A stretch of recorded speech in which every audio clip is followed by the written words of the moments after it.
Salam, bonjour, content d'être en votre présence.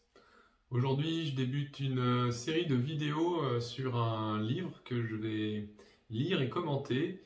C'est le suivant, Aiguiser des facultés de contrôle, par Mahasi Nayaka, Aga Maha Kamatana Nakarya Sadayo et Ashin Kundala Bivamsa. Donc c'est traduit de l'anglais de Marie-Cécile Forget du groupe damabruxelles.be. Je vous mettrai les informations en description. Donc le titre original, puisque c'est traduit de l'anglais Sharpening the Controlling Faculties, qui veut dire aiguiser ses facultés de contrôle, translated by Dao Kemanandi et Buddha Sasana Yekta du Canada. Edited by the Editorial Book of Sadamaramsi Meditation Center. Voilà, pour vous donner un aperçu, ça c'est une version imprimée du PDF que j'ai trouvé, je ne sais plus où, mais bon, probablement qui doit être disponible sur le site d'origine. Voilà. Donc, alors là, vous voyez, en fait, c'est un format A5 que j'ai imprimé par mes soins. Ça, c'est la moitié du livre en question. Le PDF à l'origine que j'ai récupéré, il fait 322 pages en format A4, ce qui m'a donné environ 322 pages en format A5, et donc ça représente ça x 2. Voilà. Donc, alors pourquoi j'ai envie de lire ce livre? Pour la raison suivante, c'est que dans mon parcours de Bodhisattva, j'ai beaucoup appris de nombreuses traditions, que ce soit les moines Theravada, les moines de Mahayana ou les moines Vajrayana. Et actuellement, je suis dans une phase où je reconnecte avec les premiers écrits que j'ai rencontrés, donc la méthode Vipassana. Et ça, aiguiser ses facultés de contrôle, c'est vraiment dans cette première école, l'école des Theravada, que ce texte s'inscrit, d'après ce que j'en ai compris et lu.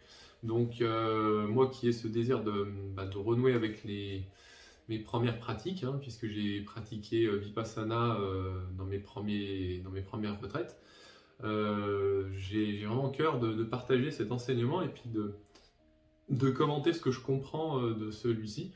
Et quoi de mieux que de vous lire ce livre, puisque de cette école, et puis qui parle de Vipassana, bien sûr.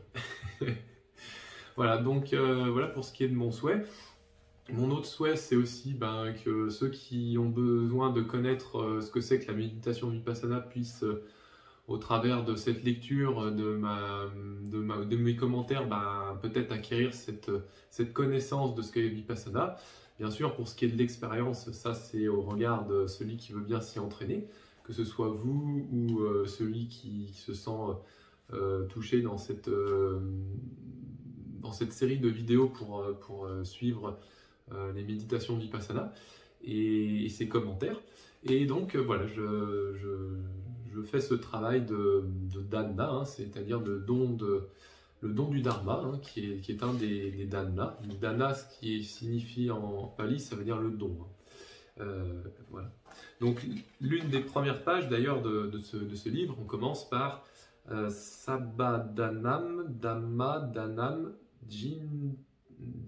Jintei, le don de la vérité surpasse tous les dons, ce qui signifie le don du dharma surpasse tous les dons. Donc c'est vraiment le don qui est le don ultime. Si on arrive à partager le don de la connaissance ou de la vérité, on fait le plus grand des dons, puisque il est dit que celui qui acquiert le don de la vérité ou le don du dharma, il est en mesure ensuite d'acquérir tous les autres dons et donc connaître le plus grand des dons qui existent, puisque la connaissance, c'est ce qui lui permet véritablement d'éprouver sa vie en dépendance de toutes ses facultés et de son expérience.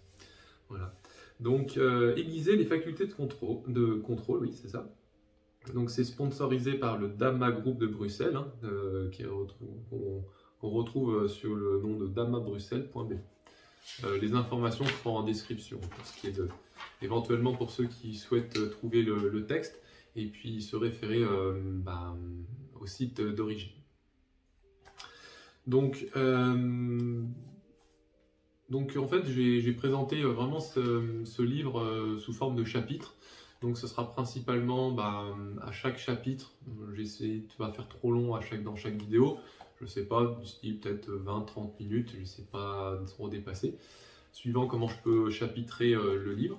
Et puis à cela, donc il y a une lecture plus un commentaire de ma part, suivant comment je comprends le texte, etc. Donc je vais y aller progressivement, je ne sais pas combien de temps ça va me prendre, d'ailleurs je ne suis pas pressé, puisque l'important c'est pas d'aller vite au bout, c'est de comprendre ce que l'on vit. Et donc je vais prendre mon temps et puis faire en sorte de vous fournir quelque chose de qualité, en tout cas qui s'y rapproche le plus, et puis bien sûr tout en étant avec cette félicité qu'on doit trouver lors de la pratique de Vipassana. Donc là je vous donne un petit aperçu, mais c'est ce que l'on doit normalement trouver quand on pratique Vipassana, c'est-à-dire au lieu de trouver des cailloux ou des obstacles ou des voiles entre nous et notre félicité, notre bonheur, notre béatitude, et quand on a suffisamment travaillé à Vipassana, on n'a plus d'obstacles, on n'a plus de voiles, on n'a plus de cailloux qui nous coupent de notre source, et en fait on est véritablement heureux, véritablement joyeux. Et ce, quel que soit ce que l'on fait. C'est ça qui est magnifique dans cette pratique. Voilà, donc je vous donne un petit aperçu, ce que vous allez retrouver probablement de ma part, c'est sûr, et puis de vous si vous faites un minimum les efforts pour justement trouver ce bonheur qui en fait est déjà présent en vous, mais qui peut, je ne dis pas que c'est le cas, mais qui peut, s'il n'y a pas suffisamment de travail effectué, avoir certains problèmes comme des cailloux ou des obstacles ou des voiles qui obstruent ce bonheur qui en fait est déjà présent. Bon, alors je commence par la note de la traductrice. Donc voilà, il n'y a pas beaucoup à commenter, hein, je vais simplement lire cette partie. Et puis voilà. Donc note de la traductrice. Nous tenons à exprimer notre profonde gratitude envers le vénérable Sayadaw U Kundala Bhivamsa pour la confiance qu'il nous a accordée en nous donnant l'autorisation de traduire son ouvrage en français et de le diffuser, pour le plus grand bien de tous les méditants. Ce livre rassemble les enseignements relatifs aux 9 facteurs qui renforcent les facultés de contrôle du méditant Vipassana. Donc donné en 1992 par le vénérable Sayadaw lors d'une retraite des 10 jours au centre Samma Ramsi de Yangon. Le texte birman a été traduit en anglais et c'est la version anglaise qui a été traduite en français. Viviane André a patiemment relu et corrigé la rédaction finale. Nous lui en sommes très reconnaissants. Même si nous nous sommes efforcés de rester scrupuleusement fidèles à l'original, sans rien adapter ni omettre, cette traduction contient sans doute des erreurs et des lacunes. Nous en assumons l'entière responsabilité et nous en excusons. Le lecteur doit également savoir qu'il s'agit ici de la retranscription intégrale d'un enseignement oral avec toutes les répétitions et formules traditionnelles que le vénérable Sayadaw a jugées indispensables à la bonne compréhension. Figurent également dans le texte les questions du vénérable Oyogi qui répondent en chœur avec ferveur et enthousiasme, exprimant ainsi leur confiance et leur foi dans le maître et dans le Dhamma. D'autre part, le lecteur trouvera ci-dessous la liste des différents choix formels qui ont été déterminés lors de la rédaction. 1. Les mots en pali sont écrits en italique et minuscules et ne prennent pas la marque du pluriel. Le mot Dhamma prend une majuscule lorsqu'il réfère à l'illumination. Donc Marie-Cécile Forget, la traductrice. Donc, cérémonie d'inauguration. Ce 10 avril 1992 s'ouvre la retraite des 10 jours qui se tiendra ici au centre Samma Ramsi. J'aimerais l'inaugurer par la prière, Gata, destinée à protéger les yogis et à les libérer de tout danger. Donc celui qui parle ici, c'est le vénérable Sayadaw Ukundala Bhivamsa. Qu'ensuite, on va probablement juste se référer au vénérable Sayadaw. Et on sait que c'est de lui qu'on parle. Alors, c'est en birman. Je ne connais pas le birman. Je vais lire tel que je le comprends. Ensuite, il y a une traduction. Donc, Bhavatu Sabbam Mangalam Rakantu Sabba Devata Sabba Buddha Nubhavena Sada Sukhi Bhavantute.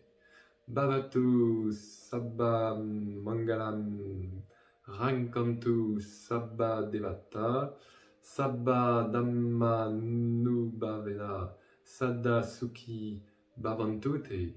Bhavantu Sabba Mangalam Rankantu Sabba Devata Sabba Sangha Nubhavena Sada Sukhi Bhavantute. Donc c'est la prière Gata pour la cérémonie d'inauguration que je viens de vous partager. Ensuite, il y a la traduction. Parce que si vous êtes comme moi, bon, à part peut-être des fois vous entendez, je ne sais pas si vous avez entendu Bouddha, Dharma, Sangha à un moment donné dans les mots. À part ça, bon, voilà, si on ne connaît pas plus le bouddhisme, c'est un peu difficile. Donc Bouddha, bon, ça réfère au Bouddha, l'être éveillé. Le Dhamma, bah, c'est la vérité, la loi, c'est ce qui constitue toute la connaissance. Et puis Sangha, c'est la communauté qui suit le Bouddha et qui s'engage à mettre en pratique le Dhamma. Donc, Tetumkam, vous tous qui êtes rassemblés ici pour écouter le noble Dhamma, Sabba Mangalam, Sambam Mangalam, que toutes les bénédictions mondaines, Lokya, et supramondaines, Lokutara, Bhavatu Bhavantu soient avec vous, Sabba Devata, que tous les êtres célestes, bons et nobles, Rakantu, Anarakantu, vous gardent et vous protègent à tout jamais.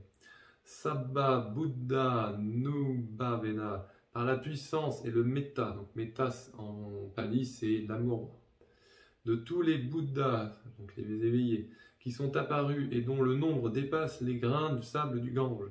Te tum am kam, puissent tous ceux qui sont rassemblés ici pour écouter le noble Dhamma, Saddha, en toute occasion, Sukhi, être libre du danger, être heureux et en paix, mentalement et physiquement. Bhavantu, qu'il en soit ainsi. Sabba Dhamma Nubhavena, par les puissances des 10 nobles Dhamma, les 4 Maggas, les 4 Phala, Nibbana et le noble Dhamma. Ça fait beaucoup de notions là. Magga, je sais comme ça, mais je sais plus ce que ça veut dire. Phala, je sais pas. Nibbana, bah, c'est l'illumination. Enfin, c'est plus que l'illumination, c'est le passé au-delà. Et le noble Dhamma, bon, c'est les enseignements. Dhamma, les enseignements. Tetumkam, puissent tous ceux qui sont rassemblés ici pour écouter le noble Dhamma, Saddha, en toute occasion, Sukhi, être libre du danger, heureux et en paix, mentalement et physiquement, Bhavantu, qu'il en soit ainsi, Sabba Sangha Nubhavena, par la puissance et le Metta, donc Metta c'est l'amour, du Sangha, donc la communauté, tout entier.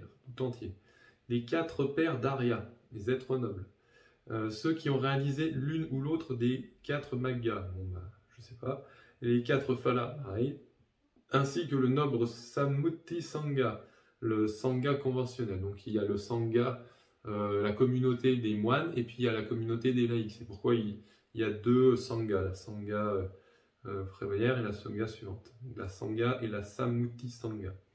Tetumkam,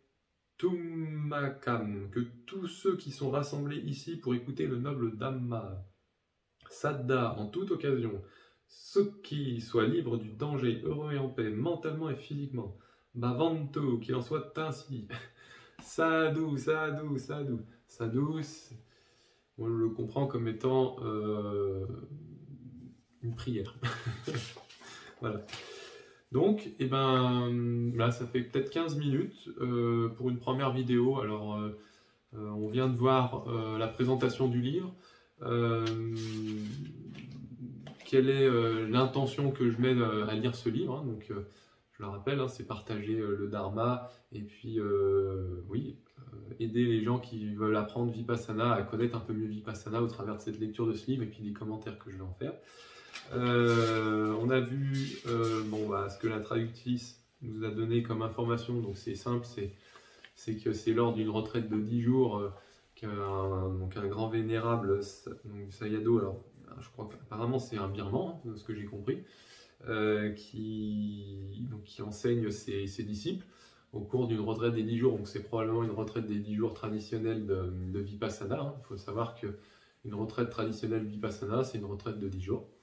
Voilà, donc en 92, donc à Yangon. Alors Yangon, j'imagine que c'est en Birmanie, puisque c'est du Birman.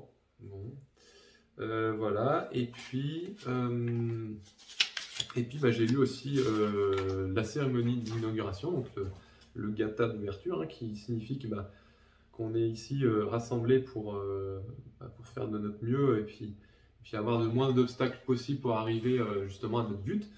Donc c'est pourquoi on s'en remet au Bouddha, Dharma, Sangha, que justement ce sont ceux qui nous ont précédés et dont nous on prend la suite et nous on fait de notre mieux pour être sous leur protection. Et puis ainsi faire de notre mieux pour nous à notre tour être dignes de ceux qui nous ont précédés, comme le Bouddha, Dhamma et Sangha, les trois joyaux, hein. Voilà. Et puis donc dans la vidéo prochaine, on va voir donc les préliminaires, donc à aiguiser ses facultés de contrôle, avec les bénéfices qu'amène la méditation Vipassana. Donc quel est le bénéfice qu'on va tirer de pratiquer la méditation Vipassana? Et ben ça va être dans le prochain chapitre. Il commence justement pour nous donner l'envie de pratiquer, justement en nous montrant les avantages que c'est de pratiquer cette méditation. Donc, à suivre dans cette prochaine vidéo, qui sera, on va dire, le début, le début véritable, si on veut, de l'enseignement. Voilà, je vous remercie de m'avoir écouté, je vous souhaite de passer une bonne journée. Puissiez-vous être heureux en ce monde et après. Puissiez-vous pratiquer une voie juste et correcte, et puissiez-vous passer de la souffrance à l'illumination. Ceux qui veulent me soutenir, n'hésitez pas à commenter, partager, ne serait-ce que déjà écouter, c'est déjà beaucoup. N'hésitez pas des fois à réécouter si vous n'avez pas compris certaines choses, c'est bon pour vous, et puis c'est aussi bon pour que cet enseignement soit visible et vu, hein, puisque même si personnellement j'y trouve un intérêt déjà pour moi-même, j'ai cœur à ce que ce soit le cas aussi pour vous, et puis je pense à tous ceux qui seraient prêts à passer le cap, et puis à entendre ce genre d'enseignement, donc je fais toujours de mon mieux pour encourager le Bouddha Dharma Sangha, parce que c'est ce qui va permettre peut-être à certains d'en entendre un petit peu quelques sons, si ça peut arriver jusqu'à leurs oreilles, ou à leurs yeux si c'est une vidéo comme celle-ci, hein, donc j'ai vraiment cœur, n'hésitez pas, si vous voulez me rejoindre dans cette démarche, de partager le Dharma, parce que il n'y a pas que nous dans ce monde, et c'est important justement de considérer aussi ceux qui sont autour de nous. Voilà, donc n'hésitez pas à partager, liker. Voilà, c'est des petites choses qui paraissent, qui n'existaient pas à l'époque du Bouddha, mais qui à notre époque, si on veut se faire connaître, ou pas forcément nous, mais l'enseignement en tant que tel, il y a des moyens qui sont adaptés à notre époque, c'est-à-dire des likes sur des vidéos, des partages, des j'aime, ce genre de choses qu'on connaît bien sur les réseaux comme YouTube, TikTok, les réseaux sociaux de manière générale. Donc voilà, c'est juste pour justement que le Dharma s'épanouisse dans le monde moderne, dans le monde virtuel, dont ils ont même des fois pensé à l'appeler des fois Metta, ce qui est assez intéressant, hein. Metta en pali, c'est l'amour. Je vous remercie de m'avoir écouté, je vous souhaite de passer une bonne journée, et à bientôt, prochaine vidéo.